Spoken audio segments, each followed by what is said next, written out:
ነገሩ ውስብስብ አይደለም። ነገሩን ውስብስብ ያደረጉት ከራስ ስሜት ተሻግሮ ሀገርን ማሰብ ያልቻሉ አካላት ናቸው። ሀገራት ይህን ስሜታቸውን ሉጋም ባላበጁ መሪዎች ምክንያት ዋጋ ከፍለዋል። በዓለማችን የሚካሄዱ የሕገ መንግሥት ማሻሻዮች የሥልጣን ገደብን አሽቀንጥረው የሚጥሉ ናቸው። የሕገ መንግሥት ማሻሻዮች የሥልጣን ሉጋምን የወንበር ዕድሜን ፈት የሚለቁ ናቸው። እንደ ኢትዮጵያ ሕገ መንግሥት ያሉት ደግሞ ከመነሻቸውም የጠቅላይ ሚኒስትሩን የሥልጣን የዕድሜ ወሰን ገደብ አልባ ያደረጉ ናቸው። ሀገር በምክር ትጸናለች፣ በተቋማቶቿ ጉልበትም ትበረታለች። የመሪዎች ማርሽ ቀያሪ ውሳኔዎች የሀገራትን የታሪክ ጥፋት ነጥብ ሆኖ የጉዞ አቅጣጫዎችን ሲወስኑ ቆይተዋል። የሀያላን ሀገራት ምስጢር ከዚህ የተለየ አይደለም። ከራስ ስሜት ይልቅ ሀገርን ያስቀደመ ውሳኔ፣ ከግለሰብ ትከሻ ይልቅ ተቋማት ትከሻ ላይ ያረፈ ሀገር ብርቱ፣ ጽኑ፣ ለዜጎችም ምቹ ሆኖ ይታያሉ። ከዚህ እውነታ ባፈነገጠ መልኩ መሪዎች ያገኙትን ኃይል ይበልጥ ለማራዘምና ለማጠናከር እንጂ በገዛ ፈቃዳቸው ገደብ ለማበጀት ሲጥሩ አይታዩም። ሆኖም ከዚህ የፖለቲካ ስበት አፈንግጠው ከግለ የሥልጣን ጥማት ይልቅ የሀገረ መንግሥትን ተቋማዊ ህልውና በማስቀደም ሥልጣናቸውን በገዛ ፈቃዳቸው የገደቡ ታላላቅ መሪዎች የዘመናት ዲሞክራሲያዊ ሽግግር ቋጥኝ ሆኖ አልፏል። በአሜሪካ ታሪክ ጆርጅ ዋሽንግተን የሀገሪቱ ንጉሥ የመሆን ዕድል እያላቸው ማንም በማይሞግተው የሕዝብ ተቀባይነት ማማ ላይ ሆነው የሥልጣን ዘመናቸውን በሁለት ዙር ብቻ በመገደብ ለዘመናዊቱ አሜሪካ ዲሞክራሲ የመሠረት ድንጋይ ጥሎ አልፏል። በተመሳሳይ በደቡብ አፍሪካ ኔልሰን ማንዴላ ማንም የማይገዳደረው የሞራል ልዕልና የሕዝብ ፍቅር እያላቸው ሥልጣናቸውን በአንድ የምርጫ ዘመን ብቻ በመገደብ ሀገሪቱን ከግለሰብ አምልኮ አውጥተው በሕግ የበላይነት ላይ እንድትቆም አድርጓል። በአፍሪካ አህጉርም ቢሆን እንደ ሴኔጋሉ ሊዮፖልድ ሴዳር ሴንጎር ያሉ መሪዎች በፍቃዳቸው ሥልጣን በመልቀቅ በሰላማዊ ሽግግር ባህል አህጉራዊ ተምሳሌት ሆኗል። እነዚህ ታሪካዊ እርምጃዎች የሚያሳዩት እውነት የሀገር ግንባታ የሚጀምረው መንግሥት በሕዝብ ላይ ያለውን ጉልበት በመቀነስ የሕዝብ ውሳኔ ሰጭነትን ከፍ ሲያደርግ መሆኑን ነው። ጠቅላይ ሚኒስትር አብይ አህመድ በቅርቡ የኢትዮጵያ ሀገራዊ ምክክር ኮሚሽንን አስመልክተው ያደረጉት ንግግር የዚህ የዲሞክራሲያዊ ሽግግር ጥልቅ ትርጉምን መሠረት ያስያዘ ነው። ጠቅላይ ሚኒስትሩ በአብዛኛው የአፍሪካ ሀገራት የሕገ መንግሥት ማሻሻያ የሚደረገው የመሪዎችን የሥልጣን ዘመን ለማራዘምና የብቻ ገዥነትን ለማጽናት በሆነበት አህጉራዊ እውነታ ውስጥ ኢትዮጵያ በተቃራኒው መንገዷን እያቀናች መሆኑ በግልጽ አስቀምጧል። አሁን ባለው የኢትዮጵያ ሕገ መንግሥት መሠረት የጠቅላይ ሚኒስትሩ የሥልጣን ዘመን ፓርቲው እስከመረጠው ድረስ ማብቂያ የሌለውና ያልተገደበ ሆኖ ሳለ መንግሥት በራሱ ተነሳሽነት ይህ አደገኛ ነው ይገደብ ብሎ ለውይይት ማቅረቡ በኢትዮጵያ የፖለቲካ ታሪክ ውስጥ አዲስ ምዕራፍ ከፋች ሆኗል። ይህ ውሳኔ መንግሥታዊ ሥልጣን በግለሰቦችና በቡድኖች ፍላጎት ሳይሆን በሕግ ማዕቀፍ ብቻ የሚሰፈር መሆኑን በተግባር የሚያሳይ ነው። ይህ በራስ ተነሳሽነት ሥልጣንን የመገደብ እርምጃ እውን የሚሆነው ደግሞ አሁን ሀገሪቱ በጀመረችውና ሰፊና አካታች ሀገራዊ የምክክር ሂደት ነው። ጤና ይስጥልኝ። ይህ ኢትዮ መልሕቅ ነው። መልሕቃችን በዛሬው ቆይታው ጠቅላይ ሚኒስትር አብይ አህመድ በአፍሪካ ያልተለመደውን ማርሽ ቀያሪ ውሳኔ ማሳወቃቸውንና ስለ ሀገራዊ ምክክር ኮሚሽን የሰጡትን ሐሳብ እያጋራናችሁ አብረናችሁን ቆያለን። አብራችሁን ቆዩ። የአፍሪካ ሀገራት የሕገ መንግሥት ማሻሻያ የተደረገው የመሪዎቹን የስልጣን ጊዜ ለማራዘም ነው። 2 ተርም ስላልበቃቸው 3 እናርግላቸው፣ 4 እናርግላቸው፣ የእድሜ ልክ እናርግላቸው በሚል ነው ኮንስቲቱሽን የሚቀየረው። የኛ ኮንስቲቱሽን ደግሞ የሚቀየረው እድሜ ገደብ የሌለውን የስልጣን ከባቢዎች በጊዜ ለመገደብ ነው። ቦተም አፕ መሆኑ ብቻ ሳይሆን ስልጣንን በሕግ ለመገደብ ያለው ኢንቴንሽን በራሱ የተለያየ ነው። በኢትዮጵያ ሕገ መንግሥት ጠቅላይ ሚኒስትሩ ፓርቲው እስካሸነፈ ድረስና መምረጥ እስከቻለ ድረስ የጊዜ ገደብ የለበትም። አሁን ባለው ሕገ መንግሥት አሁን እየተወያየን ያለነው ግን ያ አደገኛ ነው እንገድብ ብለን ነው። በብዙ ሀገራት ያለው ግን ከዚህ ተቃራኒ ነው። ይሄ በራሱ ኢንቴንሽኑ አልወያይም ብሎ የሚያስቡ ሰዎች ራሳቸውን እንዲጠይቁ የሚያስገድድ ይመስለኛል። ጠቅላይ ሚኒስትር አብይ አህመድ ሀገራዊ የምክክር ኮሚሽኑ በብዙ ፈተናዎች ውስጥ ሆኖ ልክ እንደ ወታደር የገባውን ቃል ጠብቆ ኃላፊነት መወጣቱ ሂደቱ ከታች ወደ ላይ አርሶ አደሩን አርብቶ አደሩንና ከ90 በመቶ በላይ የሚሆነውን ሰፊ ማህበረሰብ ማሳተፉ የሀገረ መንግስቱ ግንባታ ከልሂቃን የጠረጴዛ ዙሪያ ትርክት አልፎ ወደ እውነተኛ የህዝብ ባለቤትነት መሸጋገሩን ያረጋግጣል ሲሉ ተናግረዋል። ከዚህ ቀደም በኢትዮጵያ ታሪክ ታይቶ በማይታወቅ ሁኔታ የውይይትና የመደማመጥ ባህልን ለማጎልበት መንግስት ከውሳኔ ሰጭነት ወደ አድማጭነት ዝቅ ባለበትና ስልጣኑን በህግ ለማሰር ፈቃደኛ በሆነበት በዚህ ወሳኝ የታሪክ መስቀለኛ መንገድ ላይ በምክክሩ አንሳተፍም የሚሉ የፖለቲካ ኃይሎች መኖራቸው የዘመናችን ትልቅ የታሪክ ግድፈት መሆኑን ጠቅላይ ሚኒስትሩ አሳውቀዋል። መንግስት የምክክሩን ውጤቶች ያለምንም ቅድመ ሁኔታ ተቀብሎ በስራ ላይ ለመዋል የገባውን ቃል ኢትዮጵያ ካፈሙስ ፖለቲካ አውጥቶ በእኩልነት ላይ ወደ ተመሰረተና በውይይት ችግሮቿን ወደምትፈታ ጠንካራ የዲሞክራሲ ስርዓት ባለቤት የሚያሻግራት ጽኑ ድልድይ መሆኑን ያመላክታል። እርግጥ የሀገረ መንግስት ህልውናና ጥንካሬ የሚለካው በታጠቀው የጦር ሰራዊት ብዛት ወይም በተፈጥሮ ሀብቱ ልምላሜ ብቻ ሳይሆን በዜጎቹ መካከል በሚገነባው የጋራ መግባባትና ፖለቲካዊ ቃል ኪዳን ማሰሪያ ገመድ ነው። ኢትዮጵያ ለዘመናት ዘላቂ ሰላም እንዳታገኝ አጥር በመሆን የከበባትን ውድ ልጆቿን የገበረችበት በሐሳብ አደባባይ አለመገኘት የፈጠረው የታሪክ ዕዳ ነው። ይህን ስብራት ለመጠገን የተጀመረው ሀገራዊ የምክክር ሂደት ሀገሪቱ ውስጥ ከቆየው የችግር አዙሪት አውጥቶ ወደ ጸናና ወደ ጠንካራ ሀገረ መንግስት ለመለወጥ የሚደረግ የታሪክ ወሳኝ የሽግግር ድልድይ ነው። ታሪክ በአስተማሪነቱ በግልጽ እንደሚያሳየው በውስጣዊ ልዩነቶች ላይ ተቀምጠው ማውራትና መደማመጥ ያቃታቸው የፖለቲካ ልሂቃኖቻቸውን አርቆ አሳቢነት ጎድሏቸው በትዕቢትና በብቸኝነት አጥር ውስጥ የታጠሩ ሀገራት ፍጻሜያቸው ውድቀትና መበታተን ሆኗል። በአንድ ወቅት በባልካን ምድር በኃያልነቷና በኢኮኖሚ ትጠቀስ የነበረችው ዩጎዝላቪያ በብሔርና በማንነት ጽንፈኝነት መነጽር ብቻ እየተያዩ የጋራ ውይይትን ጠረጴዛ መናቃ ምክንያት ከዓለም ካርታ ላይ ተፍቃ በደም ጎርፍ መበታተኗ የክፍለ ዘመኑ ትልቅ ማስተማሪያ ነው። እንደ ሊቢያ ያሉ ሀገራትም የብሔራዊ መግባባት እሴትን በትጋት ባለመገንባታቸውና ልዩነቶቻቸውን በጠረጴዛ ዙሪያ መፍታት ባለመቻላቸው ዛሬም ድረስ በነፍስ ወከፍ የጎሳ ቡድኖች ሽኩቻና በውጭ ኃይላት መጠቀሚያነት የሉዓላዊነት ክብርና ማዕከላዊ መንግስት ትርጉም አጥቶባቸዋል።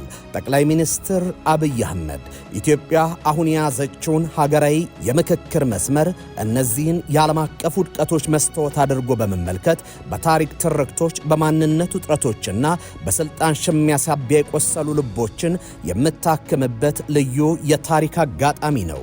ይህ ሂደት የጠመንጃ ድምፅን በሐሳብ የበላይነት የሚተካ የታሪክ ስብራቶችን አውቆ ለወደፊት የጋራ ጠፈንታ ስምምነት ላይ የሚደረግበት የዳርቻና የማዕከል ቀራኔዎችን አቀራርቦ ወደ አንድ የጋራ ማዕቀፍ የሚያመጣ ትልቅ ተስፋ ነው።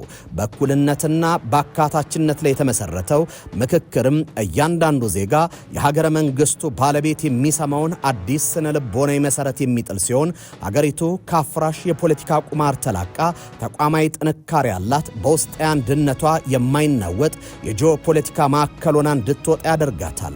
በመሆኑም ይህ ሀገራዊ የውይይት መድረክ ኢትዮጵያን ከውድቀት አፋፍ አውጥቶ ወደ ዘላቂ ልዕልና፣ ሰላምና ወደ ጸና ሀገረ መንግስት የሚቀይር ብቸኛውና የመጨረሻ የህልውና ዋስትና ነው። የውይይት ባህል እንደ ኢትዮጵያ ላለ ሀገር በእጅጉ አስፈላጊ ነው። የሲቪክ ባህል የምንገነባው ስንወያይ፣ ስንደማመጥ፣ ስንግባባ የውይይታችን ውጤትም ወደ ተግባር እንዲቀየር ከልብ ስንሻ እና ስንፈጽም ነውና ይህ የናሽናል ዲያሎግ ኮሚሽን ስራ በአውትካም ሌቭል የሚያመጣቸው ውጤቶች ብቻ ሳይሆኑ በባህልም ጭምር ለውጥ የሚያመጣ ይመስለኛል። የምክክር የውይይትን ልምምድ እንደ ሀገር እንድናጎለብት የሚያግዝ ነው። ሁላችሁም እንደምታውቁት ኢትዮጵያ ውስጥ እንደዚህ ያለ እድል ተገኝቶ አያውቅም። ስናገኘው ሊራከስብን አይገባም። ይህ እድል እንዲገኝ ብዙዎች ታግለዋል፣ የህይወት መስዋዕትነት ከፍለዋል፣ ጠይቀዋል፣ ታስረዋል፣ ተሰቃይተዋል። እንወያይ፣ በምክክር በውይይት ጉዳያችን ይፈታ ሲሉ ብዙዎች የታገሉለትን ዓላማ ዛሬ እድል ሲገኝ ማደነቃቀፍ ተገቢ አይሆንምና መልካም መሰረት የሚጥል አዲስ ባህል የሚገነባ ሂደት የሚሆን ይመስለኛል። ሀገራት የምስረታና የለውጥ ታሪክ እንደሚነግረን ሀገራዊ ምክክር በዓለም ላይ ወጥና አንድ አይነት መልክ የለውም። እንደየሀገራቱ ተጨባጭ እውነታ ቀለሙና ይዘቱ ይለያያል። ሀገራትን ለድል ማማ የሚያበቃቸው ወይም ወደ ውድቀት አዘቅት የሚከታቸው ይህ የየራሳቸው የምክክር ገጽታ ነው። ይሁንና ሀገራዊ ምክክሮች የትም ይደረጉ የት ስር የሰደዱ የፖለቲካ ችግሮችን ለመፍታት በማህበረሰብ ውስጥ ያሉና ለሀገር ሕልውና አስጊ የሆኑ ስንጥቃቶችን ለመጠገን እንዲሁም በመንግስትና በሕዝብ መካከል የጠፋውን የመተማመን ድልድይ በዘላቂነት ለመገንባት እንደ ትልቅ ስልታዊ መሳሪያ ሆነው ሲያገለግሉ ኖረዋል። ዲሞክራሲ ስርዓትን ለማጠናከርና ልዩነቶችን በሰላማዊ መንገድ የመፍታት ባህል እንዲዳብር በማድረግ አዲስ ፖለቲካዊ፣ ኢኮኖሚያዊና ማህበራዊ ስርዓት ለመገንባት የመከሩ ሀገራት በርካታ ናቸው። ታሪክ እንደሚነግረን የኮሚኒዝም ስርዓት በምስራቅና መካከለኛ አውሮፓ መንኮታኮቱን ተከትሎ በ1989 በመለስ ባለው ጊዜ ፖላንድ፣ ሃንጋሪ፣ ቼኮስሎቫኪያና ምስራቅ ጀርመን ስጋት የፈጠሩባቸውን የፖለቲካ ስንጥቃቶች ለመቋቋም ወንበር ስበው ተቀምጧል። አህጉራችን አፍሪካም በ1990ዎቹ መጀመሪያ አካባቢ በዜጎችና በገዢዎች መካከል የተፈጠረውን ገደል ለመድፈን በተለይም በፍራንኮፎን ሀገራት የምክክር ማዕበልን አስተናግዳለች። በደቡብ አሜሪካና ቦሊቪያ እንደዚሁም ኮሎምቢያ አካታች ሕገ መንግሥታዊ ስርዓት ለመዘርጋት ሂደቱን ሲጠቀሙበት፣ በቅርቡ በአረብ አብዮት ማግስት እነ ቱኒዚያ፣ ሞሮኮና የመን ውስብስብ የለውጥ ሂደቶችን ለመቆጣጠርና ወደ አሳታፊ ፖለቲካ ለመሸጋገር ጥረት አድርጓል። ኢትዮጵያ ዛሬ ላይ ጀመረችው ሀገራዊ ምክክር ከዚህ ዓለም አቀፍ ስኬቶችና ውድቀቶች ትልቅ ልምድ ቀስማ እየተንቀሳቀሰች ያለችበት የታሪክ ምዕራፍ ነው። ጠቅላይ ሚኒስትር አብይ አህመድ በተለያየ ጊዜ እንደገለጹት ኢትዮጵያ በምክክር ሂደቷ ውስጥ ከሌሎች ሀገራት ውጥቀት የተማረችው ትልቁም ነገር ምክክሩ የስልጣን መከፋፈያ ሳይሆን የሀገር ማጽኛ መሰረት መሆን እንዳለበት ነው። ጠቅላይ ሚኒስትር አብይ አህመድ በተደጋጋሚ በግልጽ እንደሚያስቀምጡት የኢትዮጵያ ምክክር ዓላማው የሽግግር መንግስት ወይም የባላደራ በሚሉ ስያሜዎች በምርጫ የተገኘ ስልጣንን በልሂቃን መካከል መከፋፈል ሳይሆን የህብረተሰቡንና የልሂቃኑን የሰነበተ ቁርሾ በሐቀኛ ውይይት ማከም ነው። ይህ ደግሞ ሀገሪቱ በተቋማት ላይ የተመሰረተ ጠንካራ ሀገር እንድትሆን የሚያደርግ ብልህ እርምጃ ነው። መንግስት ስልጣኑን በህግ ለመገደብ ፈቃደኛ መሆኑንና የምክክር ውጤቶችን ለመቀበል ዝግጅት ማሳየቱ ከሌሎች ሀገራት መሪዎች በተቃራኒ ስልጣንን ለሀገር ሕልውና ሲባል አሳልፎ የመስጠት ታላቅ የፖለቲካ ቁርጠኝነት ማሳያ ነው። ኢትዮጵያ ትምከር ሲባል ቅራኔን ታርቅ፣ ቁርሾን አክማ ነገዋን ትኳል ማለት በመሆኑ ይህ ሂደት የግል ስልጣንን ከማቆየት ይልቅ የጋራ ሀገር ማጽናት ሊያተኮረ መሆኑ ለስኬታማነቱ ትልቅ ዋስትና ነው። እርግጥ የሀገረ መንግስት የምስረታ ታሪክ ገጹ እጅግ ብዙና ውስብስብ ነው። የአብዛኞቹ የዓለማችን ሀገራት መሰረት የተጣለውና በምክክርና በጠረጴዛ ዙሪያ በተደረገ ስምምነት ሳይሆን በደምና በብረት ነው። በሀገረ መንግስት ምስረታ ሂደት ያጋጠሙ ጠቦች፣ ግጭቶችና የጦር አውድማ ትርክቶች ውለው አድረው የቁርሾና የነገን አብሮነት የሚፈታተኑ የቅራኔ ምንጮች ሆነው ቆይተዋል።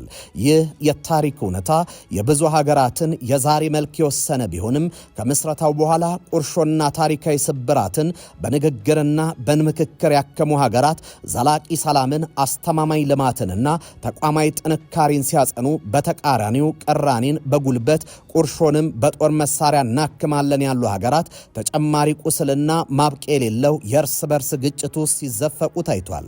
አንደኛ በሜቶዶሎጂ በተመረጠው ሜቶዶሎጂ፣ ሁለተኛ የኢትዮጵያን ባህል፣ የኢትዮጵያን ሶሻል ካፒታል፣ የኢትዮጵያን ድልብ የማህበረሰብ ዕውቀት ለመጠቀም የተሞከረበት ሁኔታ፣ ሶስተኛ አካታች አሳታፊ ለማድረግ የተሞከረበት ሁኔታ ለብዙ ሀገራት ልምድ የሚሆን ለኛም በእጅጉ የሚጠቅም ይመስለኛል። ሲጀመር ጀምሮ ቦተም አፕ ይሁን ማህበረሰቡ ይወያይ የተባለበት ምክንያት አልበርት አንስታይን እንደሚለው ችግሩን በፈጠሩ አእምሮዎች መፍትሄ ማፍለቅ አስቸጋሪ ስለሆነ ነው። ኤክስትሪሚስት አስተሳሰቦች በብሔር፣ በፖለቲካ፣ በጉርብትና አብሮ መኖር፣ አብሮ መብላት፣ አብሮ መስራት እንዲስተጓጎል ያደረጉ ዘ ሶ ኮልድ ኤሊትስ መፍትሄ ያመነጫሉ ብቻቸውን ብሎ መጠበቅ በብዙ አፍሪካ ሀገር ያየነውን ውጤት እኛ ሀገር ከመድገም ባሻገር የምናስበውን ነገር በተሟላ መንገድ አያመጣልንም። የኢትዮጵያ የታሪክና የውጣ ውረድ ጉዞም ከዚህ ዓለም አቀፋዊ እውነት የራቀ አይደለም። ኢትዮጵያ አብሮነትን ያጸና ህብረ ብሔራዊነት የሚንጸባረቅባት ሀገር ብትሆንም ከማዕከል እስከ ዳርቻ የነበሩ የታላላቅ ቅራኔዎች በሐቀኛ ውይይት ቋጠሯቸው ባለመፈታቱ የፖለቲካ ምሁራንን እንደሚሞግቱት ቀርቦ ከመነጋገር ይልቅ ማዶ ለማዶ ሆኖ ድንጋይ መወራወሩና የጠላትን ትርክት ማራገቡ የሀገሪቱ ፖለቲካ ዋና መገለጫ የሆነው ያለ ምክንያት አይደለም። ቁርሾን ለማከም ከጠረጴዛው ይልቅ ዱሩ ስለተመረጠ ከብዕሩ ይልቅ ጠመንጃው ስለቀደመ ነው። ታሪክ ግን ጮክ ብሎ የሚያስተምረን ሀቅ ከሞዜሩ ይልቅ ምክክሩን፣ ከጦርነት ይልቅ ሰላምን የመረጡ ሀገራት ነጋቸውን በብሩህ የብርሃን ጮራ መሳል ችለዋል። ስልጣን ሀገርን ከፖለቲካ ፓርቲዎችና ከግለሰቦች ይልቅ ጠንካራ መሰረት ባላቸው ተቋማት ላይ እንዲንተራስ አድርጓል። ጠቅላይ ሚኒስትር አብይ አህመድ ተከታታይ በሆኑ የመደመር መጽሐፋቸው ላይ እንደሚያስቀምጡት ኢትዮጵያን በሐሳብ መግባባት የሀገሪቱን ጸጋዎች በሙሉ ለመጠቀም ያስችላቸዋል ይላሉ። ኢትዮጵያ 3 አህጉራትን በሚያገናኘው እጅግ ስትራቴጂያዊ በሆነው የአፍሪካ ቀንድ የምትገኝ በማዕድናት የተሞላች ከራስ ዳሽን እስከ ዳሎል የሚያስጎመድ ጂኦግራፊን የታደለች እንዲሁም በቀይ ባህር ጂኦፖለቲካዊ ትኩሳት ማዕከል አቅራቢያ ያለች ሀገር ናት። አልፎም የቀኝ ገዢዎችን ያንበረከከ የነጻነት ተምሳሌትና ህብራዊ ቀለምን የታደለ ህዝብ ባለቤት ብትሆንም ይህን ሁሉ ጸጓን ወደ በረከት ለመቀየር የውስጥ ግጭትን የምትፈታበት መንገድ ካላረቀች በስተቀር የተፈጥሮ ስጦቷና የጂኦግራፊ ዕድሏ ወደ ዕዳነት መቀየሩ የማይቀርም ነው። ስለዚህም ኢትዮጵያ ትምከር ሲባል የዘመናት ቅራኔን ታርቅ፣ የቆየ ቁርሾን አክማ ነገዋን በጋራ ትኳል፣ የማህበራዊ ትስስር ገመድ በማጠናከር በውይይት ትጠግን ማለት ነው።